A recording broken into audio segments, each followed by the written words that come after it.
উত্তর দিনাজপুর জেলার করণদিঘি গ্রামীণ হাসপাতাল পরিদর্শনে গিয়ে বিস্ফোরক অভিযোগ বিধায়ক বিরাজ বিশ্বাসের। হাসপাতালে চিকিৎসা পরিষেবার বেহাল দশায় মেজাজ হারান তিনি। কথা বলেন রোগীর পরিজন ও হাসপাতাল কর্মীদের সঙ্গে।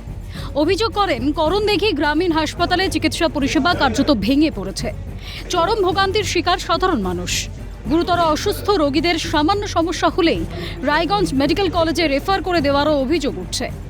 এখানে শুনলাম নাকি ডাক্তার একজন আছে, সার্জারিক্যাল ওয়ার্ড নেই, সার্জিক্যাল ওয়ার্ডে সার্জারি হচ্ছে না, বিভিন্ন সমস্যাগুলো রয়েছে। বিশেষ করে স্বাস্থ্য ব্যবস্থা আমি যেটা আগ্রাজরে বলেছিলাম, এখনও সেটাই বলছি, এখনও খারাপ রয়েছে। আমরা ইমিডিয়েটলি, যেটা দাদার বিশেষ করে আমাদের নতুন সরকার এখন গঠন হয়েছে, আমাদের ইমিডিয়েটলি স্বাস্থ্য ব্যবস্থাটাকে আমাদের এখন প্রথমে লাইনে নিয়ে আসা, নাহলে মানুষ পরিষেবা যা অবস্থা দেখছি, হাসপাতালে তো ওষুধপত্রেরও কিছু শর্টেজ রয়েছে, তার সাথে সাথে আমি দেখলাম মানুষেরও কথা শুনলাম, এখানে অনেক ফিডব্যাক নিলাম, সেগুলো আমি তুলে ধরবো। করবেন দেখুন, ওই রেফার হাসপাতালটাকেই ঠিক করবো। রেফার না, এখানেই সব কিছু ব্যবস্থা নিতে হবে, সার্জারি থেকে শুরু করে যে দেখুন কিছু বিশেষ করে মানে একটা রোগ বা একটা ইমার্জেন্সির জন্য কিছু স্পেশালাইজ ডাক্তার লাগে, এটা মানি আমি, এটা 100%। কিন্তু এখানে যে সবগুলোই রেফার হয়ে যাবে সেরকম না। এখানে বেসিক পরিষেবাগুলো যেগুলো মানুষের পাওয়া দরকার, সেটা এখানে ব্যবস্থা আমরা করবো 100%, যেন মানুষ দৌড়াতে না হয় অন্য জায়গায়।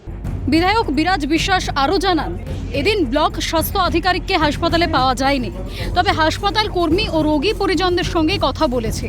সবাই চিকিৎসা পরিষেবার দুরবস্থার কথা জানিয়েছেন। অনুভব খুবই ভয়ঙ্কর। বিশেষ করে আমি দেখতে পারলাম যে এখানকার কর্তব্যরত আধিকারিক সেই ভেগে গেছে, কেন কি সে জবাব দিতে ভয় পাচ্ছে মনে হয়। যা দেখতে পারলাম আজকেই মনে হয় সব বাথরুম টয়লেটগুলোকে পরিষ্কার করা হয়েছে। তার সাথে সাথে এইখানে দেখলাম কোয়ার্টারগুলো, সব থেকে আমার যেগুলো লাগলো কোয়ার্টারগুলোকে না ব্যবহার করে সেই কোয়ার্টারগুলোকে নষ্ট করে দেওয়া হচ্ছে। আর বিভিন্ন স্টাফের থেকে যেগুলো আমি ফিডব্যাক পেলাম, এখানে কিছু স্টাফও থাকতো, তাদের জেনে বুঝে তাড়িয়ে দেওয়া হয়েছে। বললো দাদা এখানে যাই না, উইদাউট এনি রিজন তাড়ানো হচ্ছে সেই স্টাফদের। এটার কারণটা আমি পরবর্তীতে আধিকারিক যে আসবে তাকে জিজ্ঞেস করবো, সে এখন নেই এখন বর্তমানে, আমাকে দেখেই চলে গেছে, কেন কি তাকে কনফার্ম করতে হবে কোশ্চেনগুলোর থেকে, ওই জন্য। তার সাথে রোগীদের পরিষেবা কিন্তু আমি দেখলাম যে একদমই নেই। বিশেষ করে এখানে স্টাফের সংখ্যা বাড়ানো, তার সাথে ইনফ্রাস্ট্রাকচারও তো আছে, এখানে ইনফ্রাস্ট্রাকচার। দীর্ঘদিন ধরে হাসপাতালের এক্স-রে ইউনিটও বিকল। হাসপাতালে প্রতিদিন বহু প্রসূতি মা এলেও কোনো স্থায়ী স্ত্রীরোগ বিশেষজ্ঞ না থাকায় পরিষেবা ব্যাহত হচ্ছে। দুর্ভোগ সাধারণ মানুষের, কিন্তু এবার সমস্যার সমাধান হবে। হাসপাতালের পরিকাঠামো উন্নয়ন এবং শূন্য পদে দ্রুত স্থায়ী চিকিৎসক নিয়োগের ব্যাপারে বিধায়ক উচ্চ পর্যায়ে কথা বলবেন, আশ্বাস করণদিঘির বিজেপি বিধায়কের।